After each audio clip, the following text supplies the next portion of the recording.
presidente Lula busca se reaproximar de Donald Trump.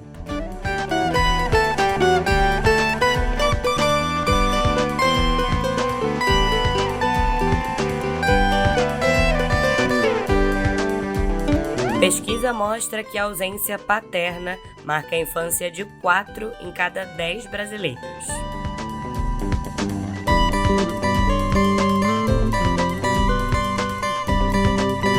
E Meta vai ter de restringir notificações a menores de idade após condenação.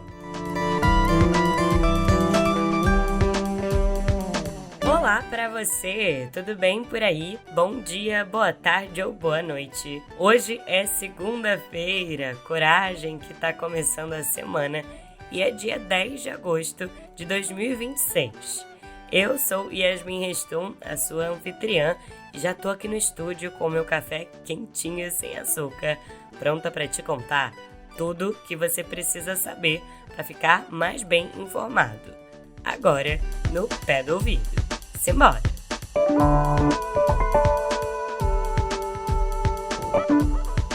Abrindo a editoria de política, eu te conto que o presidente Luiz Inácio Lula da Silva, do PT, deu mais uma vez sinais de que pretende voltar a se aproximar do presidente norte-americano Donald Trump, numa tentativa de reduzir os atritos diplomáticos entre os dois países, que eu te lembro, são os mais graves nos mais de 200 anos de relações bilaterais.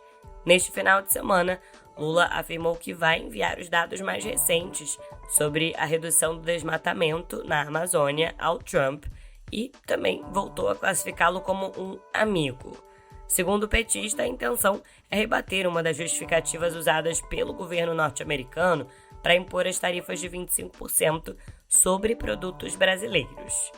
Ainda durante um evento em comemoração aos 30 anos do Movimento dos Trabalhadores Sem Teto, o MTST, em Taboão da Serra, São Paulo, o Lula disse que o Trump recebeu informações equivocadas sobre o combate ao desmatamento no Brasil. Porque nós ontem anunciamos o menor desmatamento da história desde 2016.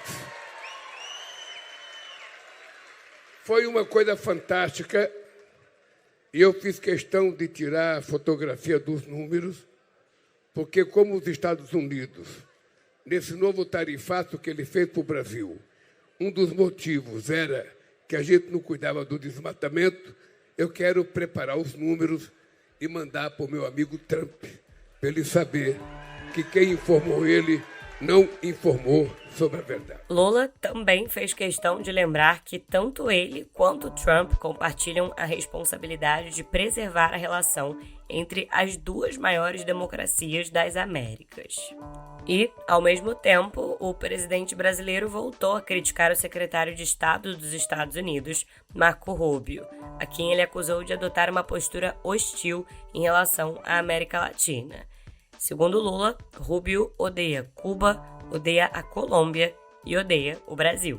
Mas ele tem um cidadão que não gosta do Brasil, que não gosta da América Latina e que é um bolsonarista, que é o homem secretário de Estado, que é o Marco Rubio. Ele não gosta. Eu disse para o Trump, esse moço não gosta do Brasil. Não gosta, ele é um anti-latino-americano. Ou um latino-americano frustrado, porque ele foi embora de Cuba, o avô dele, o bisavô dele lá, ele nunca morou em Cuba. Mas ele foi embora, ele é um descendente de cubano de Miami. Então ele odeia Cuba, odeia a Colômbia, odeia o Brasil. E ele faz as coisas diferentes daquilo que a gente conversa com o Trump. O Senado dos Estados Unidos, por sua vez, aprovou a indicação do deputado estadual da Flórida, o Daniel Pérez, para o cargo de embaixador norte-americano no Brasil. Essa nomeação, no entanto, ainda depende da autorização do governo brasileiro para que o diplomata possa assumir o posto em Brasília. E o Palácio do Planalto não pretende conceder o agrément, como é chamada a autorização no meio diplomático, ao deputado estadual da Flórida, Daniel Pérez, antes das eleições no Brasil.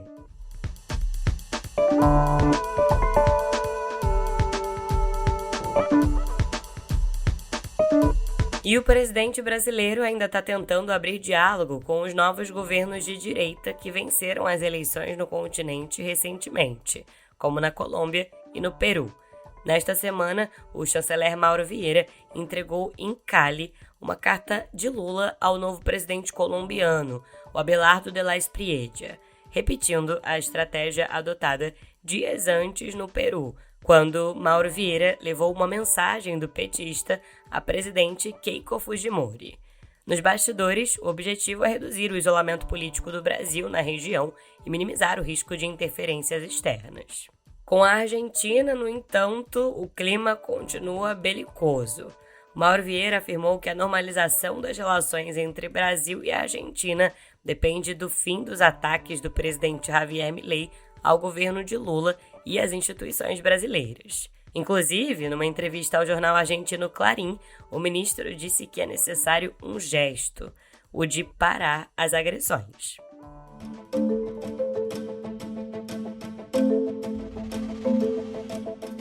Mudando de assunto, eu te conto que as investigações da Polícia Federal sobre a atuação da empresária e lobista Roberta Luxinger nos bastidores do governo federal identificaram ao menos mais um integrante do Palácio do Planalto que teria recebido empréstimos da empresária. Até agora, o único caso tornado público é o do ex-chefe de gabinete da presidência, Marco Aurélio Santana Ribeiro, o Marcola.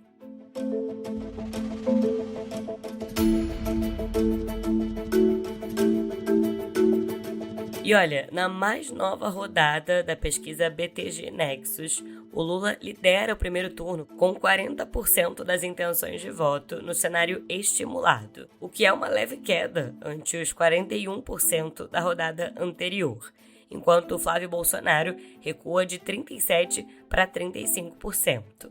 Os demais nomes seguem estagnados. Caiado tem 5%, antes tinha 6%, Renan Santos mantém 4% e Zema cai de 5% para 3%. No segundo turno, todos os cenários testados mostram Lula à frente e com uma vantagem estável, 47% contra 44% para Flávio. Antes era 46% a 45%. Agora, Lula contra Caiado fica 46% para Lula e 42% para o Caiado, sem mudança com relação à última pesquisa. Contra o Zema, Lula fica com 47% e Zema com 40%. E contra Renan Santos, 46% para Lula a 37% para Renan. Enquanto isso, Lula decidiu afastar do núcleo da sua campanha o ministro da SECOM, o Sidônio Palmeira. Existe uma disputa entre os profissionais de comunicação ligados ao presidente quanto ao estilo da campanha.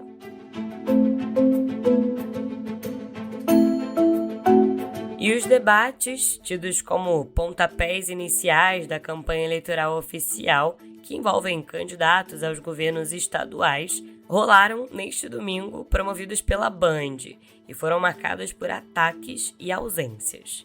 Em São Paulo, Tarcísio de Freitas, do Republicanos, e Fernando Haddad, do PT, nacionalizaram os temas, falando de Banco Master e tarifaço. Mas a segurança pública também entrou na pauta, com o petista criticando o aumento no percentual de feminicídios no estado. O governador reagiu, comparando os números aos de estados governados pelo PT. E olha, diversos candidatos preferiram fugir dos confrontos. Os líderes nas pesquisas, no Paraná, o Sérgio Moro, do PL, e no Rio de Janeiro, o Eduardo Paes, do PSD, não apareceram. Outra marca nos debates foi a falta de menção, mesmo entre os postulantes do PL, ao candidato do Partido ao Planalto, Flávio Bolsonaro. E em mais uma reviravolta na eleição mineira, o senador Cleitinho Azevedo, do Republicanos de Minas Gerais, reverteu o veto do próprio partido e confirmou a sua candidatura ao governo de Minas Gerais. A decisão foi tomada após a direção nacional da legenda recuar e autorizar a sua participação na disputa. O ex-prefeito de Patos de Minas, Luiz Eduardo Falcão, do Republicanos, vai ser o candidato a vice-governador de Cleitinho.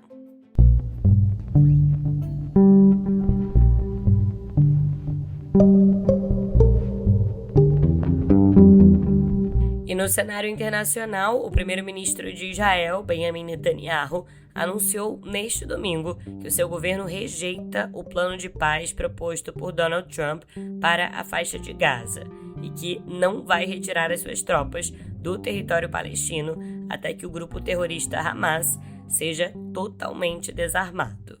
A Casa Branca ainda não respondeu às declarações do premier.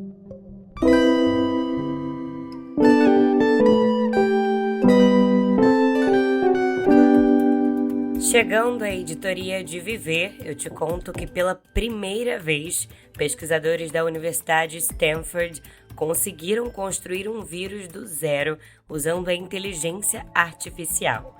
Nesse estudo, publicado na revista Science, a equipe usou o EVO, que é um sistema de IA que aprendeu a prever a sequência de letras do DNA que formam o nosso código genético. Então, o modelo foi treinado com o material genético de milhões de bactérias, plantas, animais e vírus. E dos cerca de 300 genomas gerados pela IA, 16 se mostraram viáveis, conseguindo se multiplicar e destruir as bactérias, assim como um vírus natural faria. Os autores do estudo pedem cautela nas pesquisas futuras e alertam sobre a necessidade de consultar profissionais de segurança biológica durante todo o processo.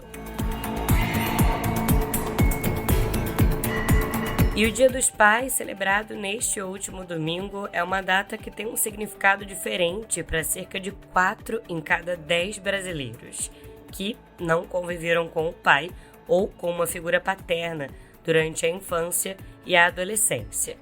Esse dado faz parte de uma pesquisa do Instituto Locomotiva, que mostra que ainda tem uma diferença conforme a renda. Nas classes D e E, por exemplo, 51% dizem ter tido essa convivência, contra 67% entre os brasileiros de maior renda. Entre aqueles que tiveram a figura paterna presente, 64% associam o pai principalmente ao pagamento de despesas, como roupas, comida e remédios.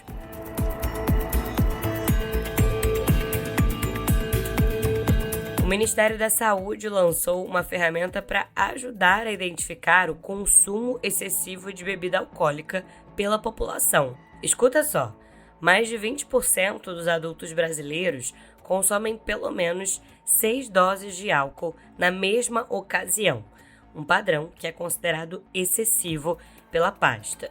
E então, o aplicativo Modera Brasil funciona como uma autoavaliação disponível no Meu SUS Digital, que oferece aos usuários orientações de acordo com o nível de risco identificado a partir das respostas em um formulário.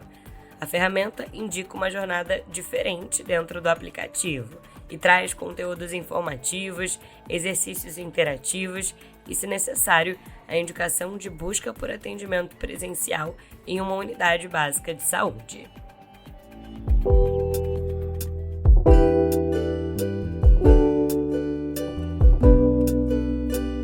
Chegando à editoria de cultura, eu te conto que a Lionsgate, empresa que teve muito sucesso com a cinebiografia sobre Michael Jackson e que arrecadou $1 bilhão em bilheterias globais, agora começa a trabalhar na sequência de Michael, que deve começar as filmagens no final de 2026 ou no início de 2027. Segundo o chefe da divisão de filmes da Lionsgate, o Adam Fogelson, a expectativa é lançar o próximo filme no final do próximo ano ou no primeiro semestre de 2028. Ainda não está claro qual período da vida de Jackson o segundo longa vai abordar, mas espera-se que algumas grandes sequências musicais que foram filmadas anteriormente sejam incorporadas a esse novo projeto.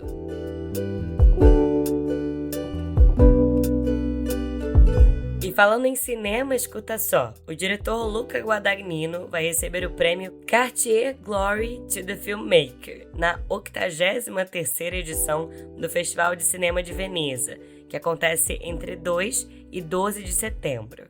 Essa honraria, que será entregue no dia 8, é concedida a uma personalidade que tenha dado uma contribuição particularmente original à indústria cinematográfica contemporânea.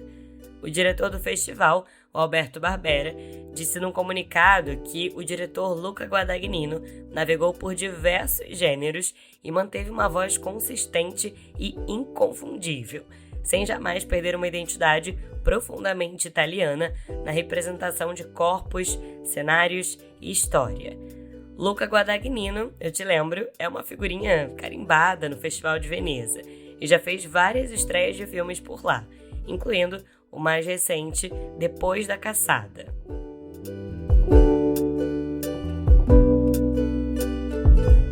E você viu qual é a nova promessa da Paramount? Pelo menos 30 filmes por ano para serem exibidos nos cinemas. Essa é a nova promessa que a Paramount fez às duas maiores redes de salas do mundo, a AMC e a Regal.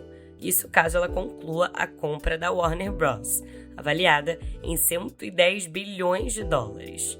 Os contratos, eles prevêem que os filmes fiquem exclusivamente nas salas de cinema por ao menos 45 dias e só cheguem ao streaming depois de 90 dias.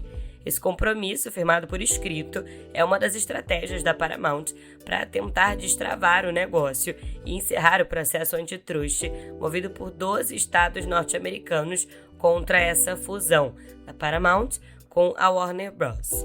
E o julgamento está marcado para março.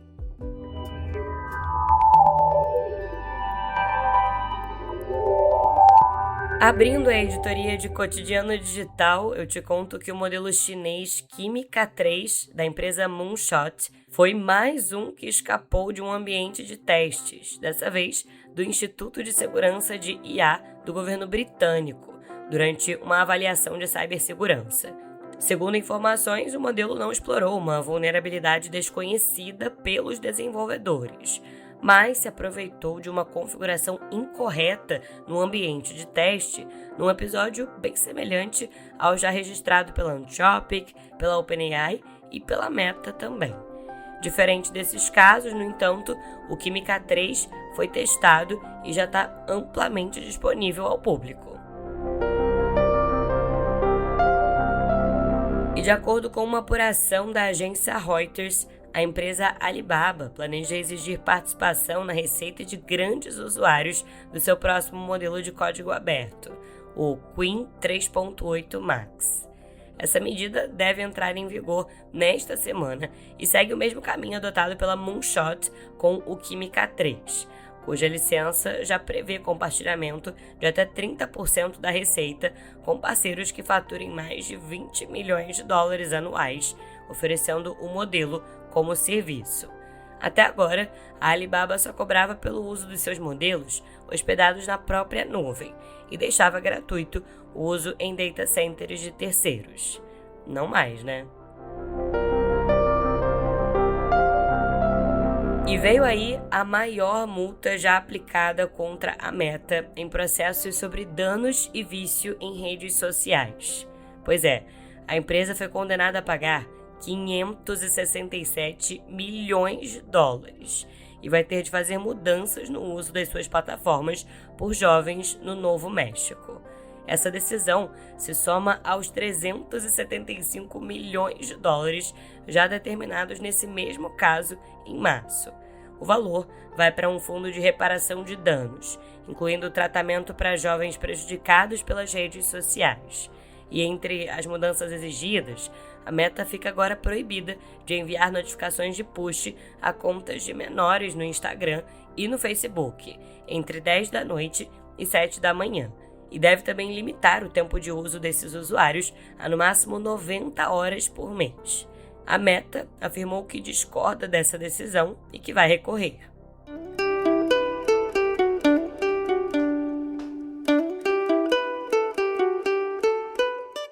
E vamos chegando ao final de mais um episódio. Queria agradecer e muito pela sua companhia e preciso agradecer também aos colegas aqui da redação do Meio que fazem esse podcast ser o seu melhor companheiro diário de notícias.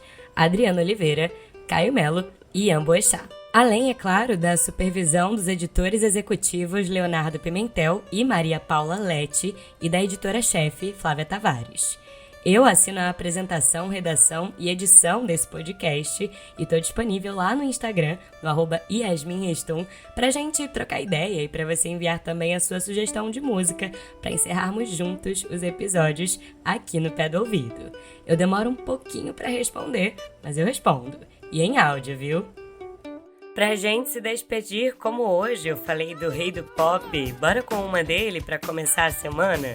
Direto do Túnel do Tempo, de 1979, Working Day and Night, de Michael Jackson.